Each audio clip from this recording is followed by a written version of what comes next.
నమస్తే.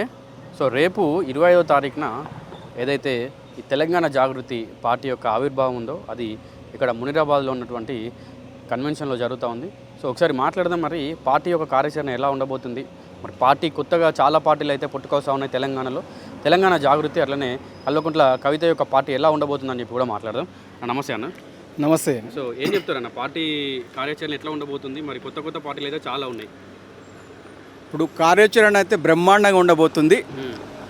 రేపు 25వ తారీఖు జరగబోయేటటువంటి ఈ పార్టీ ఆవిర్భావ సభను తెలంగాణలో ఉన్నటువంటి అన్ని జిల్లాల నుంచి కవితక్క గారు ఎప్పుడు పార్టీ స్థాపిస్తుందా అనేది 1000 కళ్ళతో ఎదురు చూస్తున్న పరిస్థితి.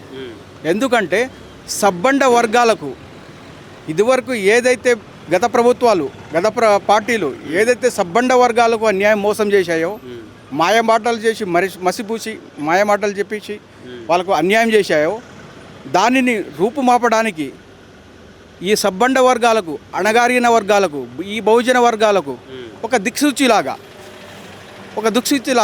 కవితక్క గారు స్థాపించబోయే పార్టీ ఎప్పుడు వస్తుందా అని 1000 కళ్ళతో చూసే పరిస్థితి ఈ మనకు తెలంగాణ సమాజంలో నడుస్తూ ఉన్నది. 1000 కళ్ళతో చూస్తూ ఉన్నారు.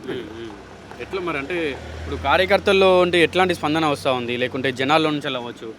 ఈ కార్యకర్తలకి బ్రహ్మాండమైన స్పందన వస్తుంది. ఎందుకంటే ఇప్పుడు కవితక్క స్థాపించబోయే పార్టీ ఎస్పెషల్లీ యువత కొరకు, అణగారిన వర్గాల కొరకు ఏదైతే ఈ చట్టసభలో ఏదైతే రావాల్సిన వాటా ప్రకారము రాని వర్గాల నుంచి రేపు కవితక్క స్థాపించబోయే పార్టీలో ఈ అణగారిన వర్గాలకు జనరల్ స్థానంలో చట్టసభలలో సీట్ ఇచ్చి టికెట్ కేటాయించి గెలిపించబోతుంది కవితక్క.